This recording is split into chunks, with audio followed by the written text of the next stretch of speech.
ಕರ್ನಾಟಕದಲ್ಲಿ ಇವತ್ತು ಸಿದ್ದರಾಮಯ್ಯನವರ ಸರ್ಕಾರ ಒಳ ಮೀಸಲಾತಿಯನ್ನು ಜಾರಿ ಮಾಡಿದೆ.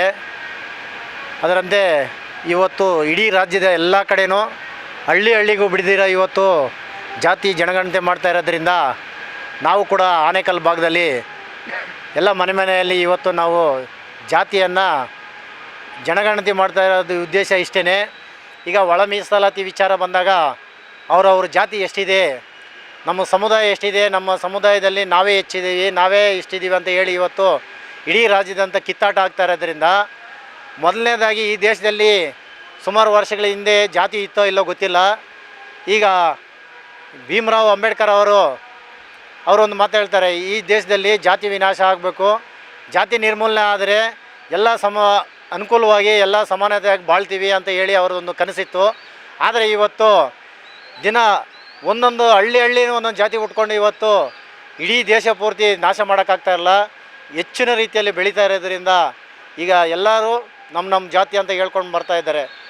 ಒಂದು ನಮ್ಮ ಕಾಂಸಿರಾಮ್ ಸಾಹೇಬರು ಕೂಡ ಒಂದು ಮಾತನ್ನು ಹೇಳ್ತಾರೆ, ಅವರವ್ರ ಜಾತಿಗೆ ಅನುಗುಣವಾಗಿ ಜಾತಿವಾರು ಜನಸಂಖ್ಯೆ ಹಂಚ್ಕೊಳ್ರಿ, ಅವ್ರು ಏನೇನು ಬರ್ತದೆ ಅವ್ರು ಪಾಲು ತಗೊಳ್ರಿ ಅಂತ ಅವರು ಕೂಡ ಹೇಳಿದ್ದಾರೆ.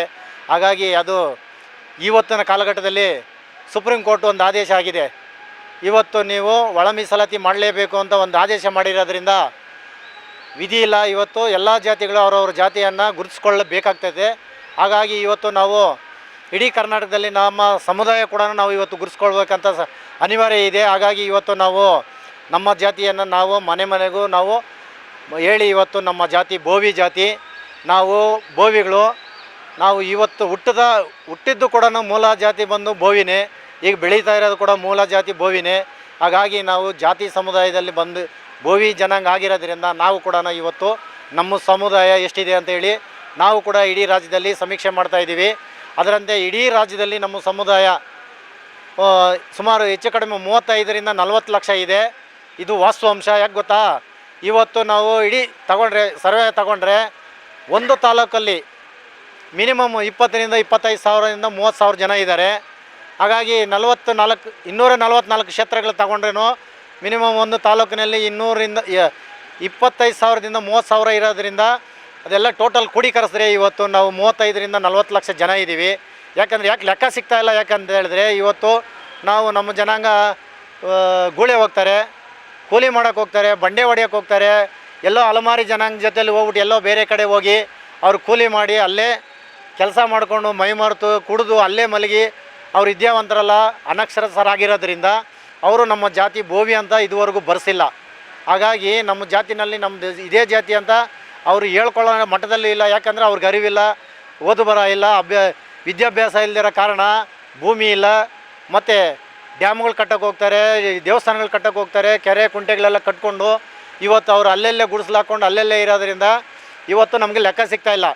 ಅವ್ರು ಹೇಳ್ತಾರೆ, ಈಗ ನಮ್ಮ 2011 ಜನಗಣತಿ ಪ್ರಕಾರ 11 ಲಕ್ಷ ಜನ ಇದ್ದೀರಿ ಅಂತ ಹೇಳ್ತಾರೆ. ಈಗ ಆವಾಗ ಲೆಕ್ಕನೇ ಸರಿಯಾಗಿ ಕೊಟ್ಟಿಲ್ಲ. ಇವರಿಗೆ ಜನಗಣತಿ ಅಂದರೆ ಏನಂತ ಗೊತ್ತಿಲ್ಲ, ಜಾತಿ ಜನಗಣತಿ ಅಂದರೆ ಅವ್ರಿಗೆ ಮೊದಲನೇ ಗೊತ್ತಿಲ್ಲ. ಯಾಕಂದರೆ ಅವ್ರಿಗೆ ವಿದ್ಯಾಭ್ಯಾಸ ಇದ್ದಿದ್ರೆ ಅವ್ರಿಗೆ ಗೊತ್ತಾಗ್ತಾಯಿತ್ತು. ಇವತ್ತು ಹೆಚ್ಚು ಕಡಿಮೆ ಹಳ್ಳಿಗಳಲ್ಲಿ ಒಂದು 7, 8, 9, 10 SLCವರೆಗೂ ಓದ್ಕೊಂಡಿದ್ದಾರೆ. ಹಾಗಾಗಿ ಇವತ್ತು ವಿದ್ಯಾವಂತರಾಗಿರೋದ್ರಿಂದ ನಮ್ಮ ಸಮುದಾಯ ಇದು ನಮ್ಮ ಬೋವಿ ಸಮುದಾಯ, ನಾವು ಬೋವಿ ಅಂತ ಈಗ ಗುರುತಿಸ್ಕೊಳ್ಳೋ ಮಟ್ಟದಲ್ಲಿ ಬಂದಿದ್ದಾರೆ. ಹಾಗಾಗಿ ಇವತ್ತು ಎಲ್ಲ ನಾಗರಿಕರಿಗೆ, ನಮ್ಮ ಬೋವಿ ಸಮುದಾಯದ ನಾಗರಿಕರಿಗೆ ಏನು ಹೇಳ್ತೀನಿ ಅಂದರೆ, ಮನೆಗೂ ಯಾರೇ ಬಂದರೂ ಇವತ್ತು ಒಂದು ಸರ್ವೆ ಬರ್ತಾಯಿದ್ದಾರೆ. ಅಂಗನವಾಡಿ ಟೀಚರು, ಸ್ಕೂಲ್ ಮಾಸ್ಟರ್ಗಳು ಈಗ ಸರ್ಕಾರದಿಂದ ವರದಿ ಮನೆಗೆ ಬರ್ತಾ ಇರೋದ್ರಿಂದ ಮನೆಯಲ್ಲಿ ವರದಿ ತಗೊತಾ ಇದ್ದಾರೆ. ಹಾಗಾಗಿ ಇವತ್ತು ಪ್ರತಿ ಮನೆಯವರು ಖುದ್ದಾಗಿ ನಿಂತ್ಕೊಂಡು ಅವ್ರ ಮನೆಯಲ್ಲಿ ಎಷ್ಟು ಜನ ಇದ್ದಾರೆ, ನಾವು ಬೋವಿಗಳೇ, ನಾವು ಇಷ್ಟೇ ಜನ ಇದ್ದೀವಿ, ಅಲೆಮಾರಿ ಹೋಗಿದ್ರೆ ಬೇರೆ ಕಡೆ ಕೆಲಸಕ್ಕೆ ಹೋಗಿದ್ರೆ ಇಂಥ ಕಡೆ ಹೋಗಿದ್ದಾರೆ, ಅವ್ರನ್ನ ಕರೆಸಿ ನೀವು ಜೊತೆಲಿ ನಿಲ್ಲಿಸ್ಕೊಂಡು ನಿಮ್ಮ ಸಮುದಾಯದ ಹೆಸರು ಬೋವಿನೇ, ನಾವು ನಿಖರವಾಗಿ ಬೋವಿನೇ, ಹುಟ್ಟಿದ್ದು ಬೋವಿನೇ, ಬೆಳೆದಿದ್ದು ಬೋವಿನೇ, ಈಗ ಬೆಳೀತಾ ಇರೋದು ಕೂಡ ನಾವು ಬೋವಿನೇ. ಯಾಕಂದರೆ ಈಗ ಜನಗಣತಿ ಮಾಡಬೇಕು ಅನಿವಾರ್ಯ ಬಂದಿದೆ, ಅದು ಈಗ ಹೇಳಲೇಬೇಕಾಗಿದೆ. ಇಷ್ಟು ದಿನ ನಾವು ಜಾತಿ ಹೇಳ್ಕೊಳ್ಳೋಕ್ಕೂ ಕಷ್ಟಪಡ್ತಾಯಿದ್ದೀವಿ. ನಮ್ಮ ಜಾತಿ ಹೇಳ್ಕೊಂಡ್ರೆ ಎಲ್ಲಿ ಹಿಂಗಾಗ್ತದೆ, ನಮ್ಮನ್ನು ಸೇರಿಸಲ್ಲ ಅಂತ ಹೇಳಿ ಜನ ಯಾರೂ ಜಾತಿ ಹೆಸರು ಹೇಳ್ತಾ ಇರಲಿಲ್ಲ. ಈಗ ಅನಿವಾರ್ಯ ಇದೆ. ಈಗ ಕಡ್ಡಾಯವಾಗಿ ಅವರವರ ಜಾತಿಯನ್ನು ಅವ್ರ ಮನೆಗೆ ಅವರೇ ಖುದ್ದಾಗಿ ಕರ್ಕೊಂಡೋಗಿ ನಿಲ್ಲಿಸ್ಕೊಂಡು ನಮ್ಮ ಜಾತಿ ಇಂಥದ್ದು ಬೋವಿನೇ ನಾವು ಅಂತ ಹೇಳಿ ಮನೆಗೂ ಹೇಳಿ ಎಲ್ಲರೂ ನಿಮ್ಮ ಜಾತಿಯ ಜನಗಣತಿಯನ್ನು ಹೇಳ್ಬೇಕಂತ ಹೇಳಿ ಇವತ್ತು ನಾನು ಈ ರಾಜ್ಯದ ಎಲ್ಲ ಬೋವಿ ಜನಾಂಗದ ಪರವಾಗಿ ನಾನು ಬೋವಿ ಜನಾಂಗದವರು ಜಾತಿ ಹೆಸರು ಹೇಳೋದಕ್ಕೆ ಹಿಂಜರಿಕೆ ಪಡಬೇಕಾಗಿಲ್ಲ. ಏಕೆಂದರೆ ಒಂದೊಂದು ಕಸುಬು ಮೇಲೆ ಹಿಂದಿನಿಂದ ಬಂದಿದ್ದಾರೆ. ಮಣ್ಣು ಕೆಲಸ ಮಾಡೋರು ಮಣ್ಣೊಡ್ರು ಅಂತ ಹೇಳೋರು, ಕಲ್ಲು ಕೆಲಸ ಮಾಡೋರು ಬಂಡೆ ಕೆಲಸ ಮಾಡೋರು ಬಂಡೆ ಒಡ್ರು ಅಂತ ಹೇಳೋರು. ಈ ಥರ ನಾನಾ ಉಪಜಾತಿಗಳಿತ್ತು. ಅದೆಲ್ಲ ಸೇರಿ ಈಗ ಬೋವಿ ಜಾತಿ ಅಂತ ಕನ್ಸಲ್ಟ್ ಮಾಡಿದ್ದಾರೆ.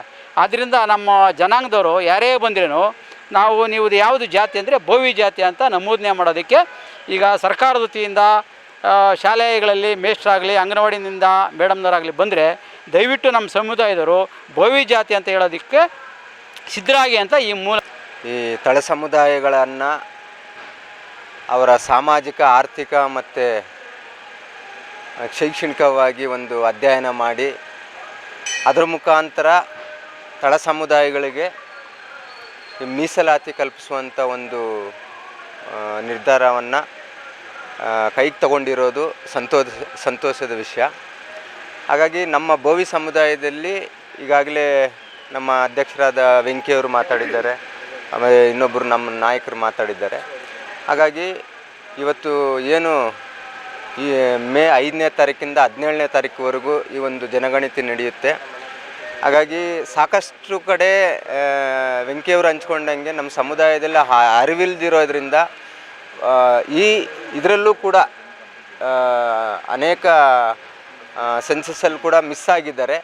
ದಯವಿಟ್ಟು ಈ ಸೆನ್ಸಸ್ ಭಾಳ ಮುಖ್ಯ ಆಗಿರೋದ್ರಿಂದ ನಮಗೆ ಯಾರೂ ಕೂಡ ಒಂದು ಮನೆ ಕೂಡ ತಪ್ಪಿಸದೆ ನೋಂದಣಿ ಮಾಡಬೇಕು. ಹಾಗಾಗಿ ಈ ವಿದ್ಯಾಭ್ಯಾಸದ ಕೊರತೆ ಮತ್ತು ಇದರ ಅರಿವು ಇರೋದರಿಂದ ಯಾರೀಗಿನ ಒಂದು SSLC ಅಥವಾ ಗ್ರಾಮ ಪಂಚಾಯತಿ ಮೆಂಬರ್ಗಳು ಅಥವಾ ಬೋವಿ ಸಮುದಾಯದ ನಾಯಕರಿದ್ದಾರೆ ಅವರವರ ಹಳ್ಳಿಗಳಲ್ಲಿ ಪ್ರತಿ ಮನೆಗೆ ಕರ್ಕೊಂಡೋಗಿ ಈ ಒಂದು ಸೆನ್ಸಸ್ಸಲ್ಲಿ ಪಾಲ್ಗೊಳ್ಳಂಗೆ ನಮಸ್ಕಾರ. ಏನು ಇವತ್ತು 2025ನೇ ಸಾಲಿನ ಜನಗಣತಿಯನ್ನು ನಮ್ಮ ಕರ್ನಾಟಕ ಸರ್ಕಾರ ರಾಜ್ಯಾದ್ಯಂತ ಮಾಡಿದೆ. ಆ ರಾಜ್ಯದಲ್ಲಿರುವ ಎಲ್ಲರೂ ನಮ್ಮ ಬೋವಿ ಜನಾಂಗದವರು ನಾವು ಬೋವಿ ಅಂತ ಹೇಳ್ಕೋಬೇಕು. ನಾವು ಮಣ್ಣೊಡ್ರು ಕಲ್ಲೊಡ್ರು ರಾಜೊಡ್ರು ಅನ್ನೋದೆಲ್ಲ ಬಿಟ್ಟು ನಾವು ಮೂಲ ಬೋವಿ ಎಂದು ಹೇಳಬೇಕಾಗಿ ಪ್ರತಿಯೊಂದು ಗ್ರಾಮದಲ್ಲಿ ಏನು ಟೀಚರು ಅಥವಾ ಅಂಗನವಾಡಿ ಟೀಚರ್ಸು ಯಾರು ಬಂದು ಸರ್ವೆ ಕಾರ್ಯಕ್ಕೆ ಬರ್ತಾ ಇದ್ದಾರೆ ಅವ್ರಿಗೆ ಏನು ನಮ್ಮ ಜಾತಿದು ಇದಿದೆ, ನಮ್ಮ ಜಾತಿ ಬೋವಿ ಇದೆ, ನಮ್ಮ ಬೋವಿ ಅಂತ ಹೇಳ್ಕೊಂಡು ಪಕ್ಕದಲ್ಲಿ ಉಪಜಾತಿ ಅಂತ ಕೇಳಿದಾಗ ಒಡ್ರು ಅಂತ ಹೇಳಬೇಕಾಗಿ ಅಂತ ನಮಗೆ ಒಂದು ಏನು ಮಾಹಿತಿ ಬಂದಿದೆ. ಅದರ ಪ್ರಕಾರ ನಮಗೆ ಏನು ಬೋವಿ ಪಕ್ಕದಲ್ಲಿ ನಮಗೇನು ಕೇಳಿದ್ದಾರೆ ಉಪಜಾತಿ ಅದು ಪ್ರತಿಯೊಂದು ಮನೆಯಲ್ಲಿ ಕಂಪಲ್ಸರಿಯಾಗಿ ಎಲ್ಲರೂ ದಯವಿಟ್ಟು